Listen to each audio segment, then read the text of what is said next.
There's a specific kind of silence that fills a lecture hall when you confidently deconstruct the working class from the comfort of a heated room. It's the silence of validation. I lived for that silence. My name is Sasha. I was 27, a PhD candidate at a university with an endowment larger than the GDP of some small countries, and I had a theory that was going to blow the lid off the blue-collar patriarchy. My thesis was titled, The Gatekeeping of Hazard, How Performative Masculinity Monopolizes High-Value Labor Markets. The hypothesis was simple. I believed men exaggerated the difficulty and danger of manly jobs to justify inflated wages and exclude women.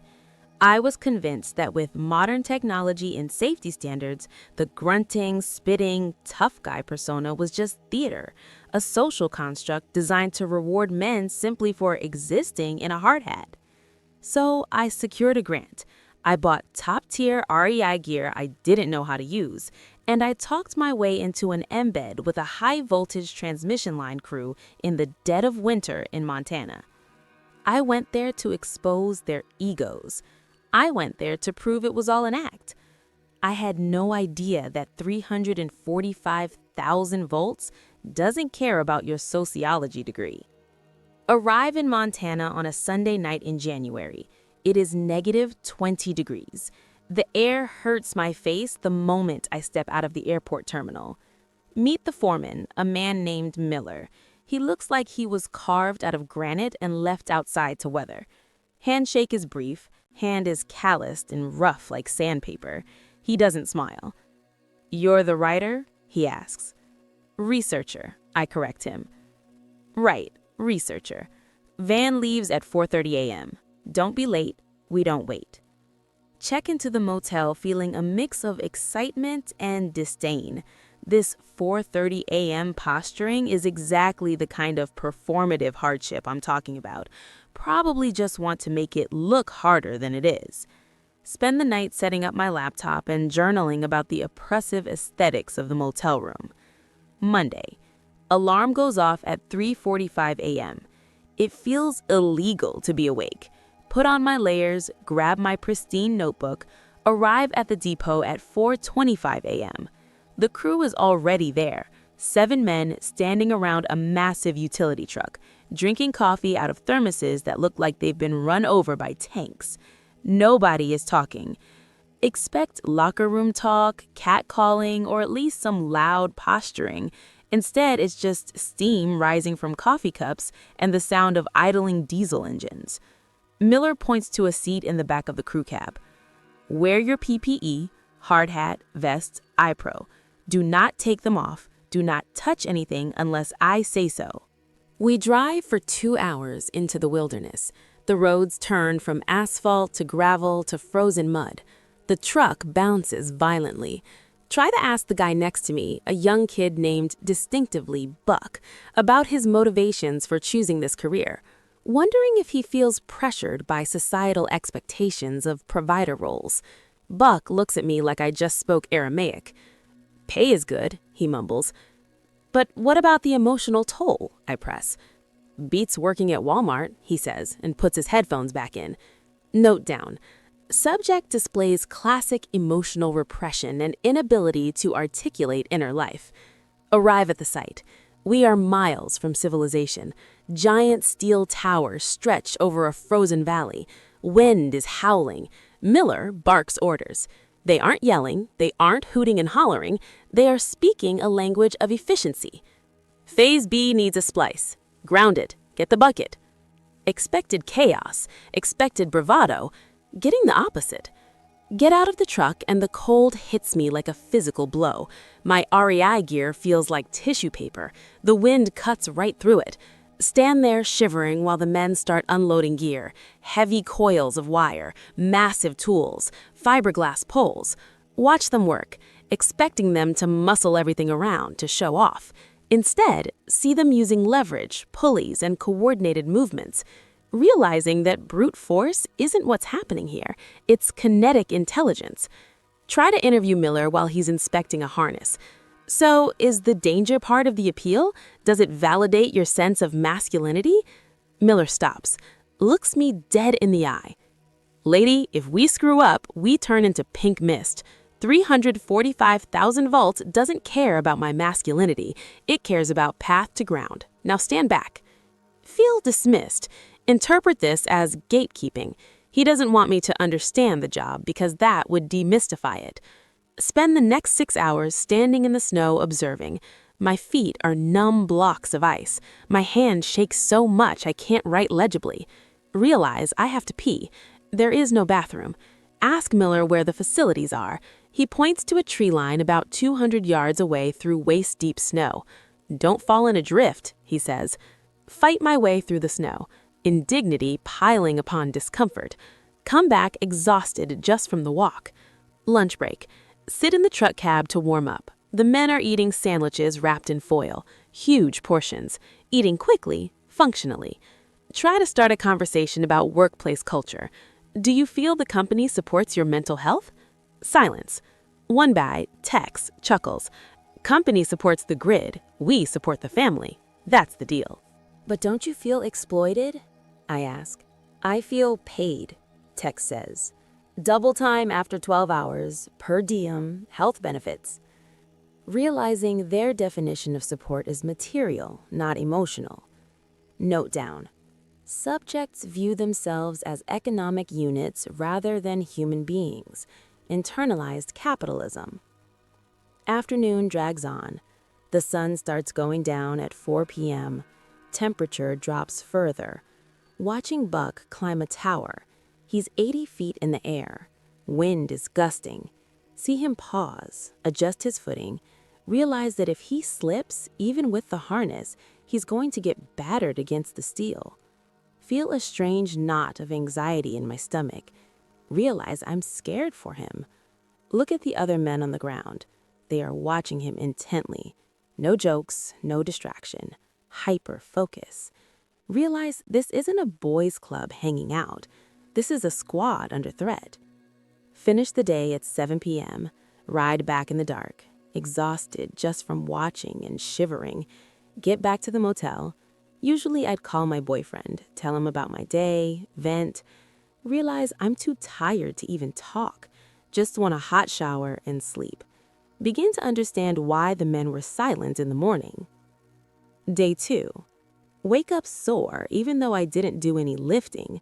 Apparently, shivering for 12 hours burns calories. Arrive at the depot. Miller throws a pair of heavy, insulated coveralls at me. You looked like a popsicle yesterday. Put these on. They are greasy, smell like diesel, and are 3 sizes too big. Put them on anyway. Warmth is instant. Feel a sudden, grudging gratitude. Expected hazing, getting practical care instead. Today we are doing groundwork, clearing brush under the lines. Ask if I can help. Figured this is the low skill part I can demonstrate competence in. Miller hands me a brush hook. Clear that patch. Watch your footing. Start hacking at frozen sagebrush. Within 10 minutes, my shoulders are burning. Within 20, I'm sweating inside the coveralls, but my face is freezing. Keep going because I refuse to be the weak link. Glance over at the men. They are moving like machines, rhythmic, powerful strokes. They aren't stopping to breathe. Realize that what I thought was exaggerated difficulty is actually just difficulty. Physical labor is relentless. It doesn't care if you're tired. By noon, my hands are blistered inside my gloves. Miller comes over, inspects my patch. Not bad, he grunts. You missed the root balls, though. Gotta get low. He takes the tool, demonstrates. One swing, clean cut. Hands me the tool back. No condescension, just instruction. Feel a strange flicker of pride at the not bad. Realizing my standard for validation has dropped significantly. Academic validation requires paragraphs of praise. Out here, a grunt of approval feels like a medal. Lunch in the truck again. Listen to them talking about a guy who got hurt last year. Expected them to call him weak. Instead, hear concern. He rush it? Nah, equipment failure. Hydraulic line burst, took him out at the knees. How's he doing? Therapy, PT, wife's taking care of him. We passed the hat around last week, raised $3,000. $3,000. Passed around in a hat. Realize these men have a social safety net, but it's informal and financial. Try to interject. Does the company not provide disability? Miller looks at me. Sure, takes 6 months to kick in. Mortgage is due on the 1st. Realize the fragility of their existence. One slipped gear, one burst line, and their livelihood is gone. Realize why they project toughness. It's not arrogance, it's armor. If you look weak, you look like a liability. If you look like a liability, nobody wants to work next to you because your incompetence could kill them. Day 3. The blizzard hits. Forecast said snow, reality is a whiteout. We are ordered to go out anyway. Critical infrastructure repair. Hospital and 3 towns are on a spur line that's down. Rideout is tense. Visibility is 0. Truck is sliding on the ice. Buck is driving. His knuckles are white. Nobody is joking. Nobody is on their phone. Every set of eyes is scanning the road, looking for the edge. Feel terrified. Legitimately terrified. Realize I'm completely helpless here. My degree, my intellect, my theories, none of it can keep this truck on the road. My life is entirely in the hands of a 22-year-old boy named Buck who thinks The Fast and the Furious is a documentary. Arrive at the downed line. It's chaos. Pole is snapped. Lines are under tension in the snow. Wind is 40 miles per hour. Miller gets out. All right, listen up. This is live until we prove it's dead. Assume it wants to kill you. The men mobilize. Watching them work in the storm is like watching a ballet in hell. Shouting over the wind, hand signals. Miller is grabbing Tex by the jacket, pulling him back from a patch of unstable snow. Realizing the yelling I criticized is necessary communication. Asking nicely doesn't work when the wind is screaming at 40 miles per hour. Standing by the truck, holding a flashlight because Miller told me to make myself useful. My job is to shine the light on the splice. Sounds easy, harder than it looks, keeping a steady beam on a small target while shivering violently. Fingers are numb, want to go inside the truck, but seeing them out there wrestling with frozen steel, feel deep shame at my desire for comfort. Miller slips, goes down hard. Heavy cable swings loose, hits the truck with a sound like a bomb going off. Sparks shower down. I scream, expecting panic, expecting them to run. Tex and Buck dive towards Miller, dragging him out of the snow, assessing the situation. I'm good, Miller is yelling, getting back up, limping. Get that line secured, now! They go back to work. Miller is clearly hurt, can see the grimace every time he puts weight on his left leg, but he doesn't stop, he doesn't take a break, because the power is out at the hospital. Realization hits me like the cable hit the truck. This isn't performative. This is sacrifice. They are trading their bodies for the grid, trading their knees, their backs, their hearing, so that I can sit in a warm coffee shop and write papers about how toxic they are.